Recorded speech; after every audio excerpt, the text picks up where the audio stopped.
రాజ్మా పెరుగు కూర తయారు చేసుకోవడానికి కావలసిన పదార్థాలు: నానబెట్టి ఉడికించుకున్న రాజ్మా, పెరుగు, శనగపిండి, హోల్ గరం మసాలా దినుసులు, నెయ్యి, ఉప్పు, పసుపు, ధనియాల పొడి, కారం, గరం మసాలా పొడి, డ్రై ఫ్రూట్స్, ఎండు కొబ్బరి ముక్కలు, అల్లం వెల్లుల్లి పేస్ట్, జీలకర్ర, కసూరి మేతి.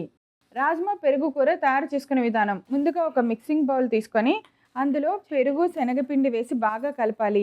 తర్వాత పసుపు, గరం మసాలా, కారం, ధనియాల పొడి వేసి బాగా కలిపి పక్కన పెట్టాలి. ఇప్పుడు స్టవ్ వెలిగించి పాన్ పెట్టి అందులో నెయ్యి వేసి వేడెక్కనివ్వాలి. వేడెక్కిన తర్వాత హోల్ గరం మసాలా దినుసులు వేసిన తర్వాత జీలకర్ర, కసూరి మేతి, అల్లం వెల్లుల్లి పేస్ట్ వేసి ఫ్రై చేసుకోవాలి. తర్వాత ముందుగా కలిపి పెట్టుకున్న పెరుగు మిశ్రమాన్ని కూడా వేసి బాగా ఫ్రై చేయాలి. తర్వాత ఉడికించిన రాజ్మా వేసి కొన్ని నీళ్లు వేసి కూరనంతటిని కొద్దిగా ఉప్పు వేసి బాగా మూత పెట్టి ఉడికించుకోవాలి. ఇప్పుడు స్టవ్ మీద ఒక చిన్న తాలింపు పాన్ పెట్టుకొని అందులో మిగిలిన నెయ్యి వేసుకొని డ్రై ఫ్రూట్స్, ఎండు కొబ్బరి ముక్కలు వేసి ఫ్రై చేసి ఉడికిన కూరలో వేసి బాగా కలిపి స్టవ్ ఆఫ్ చేసి ఒక సర్వింగ్ బౌల్లోకి తీసి సర్వ్ చేయండి. అంతే, ఎంతో రుచికరమైన రాజ్మా పెరుగు కూర రెడీ.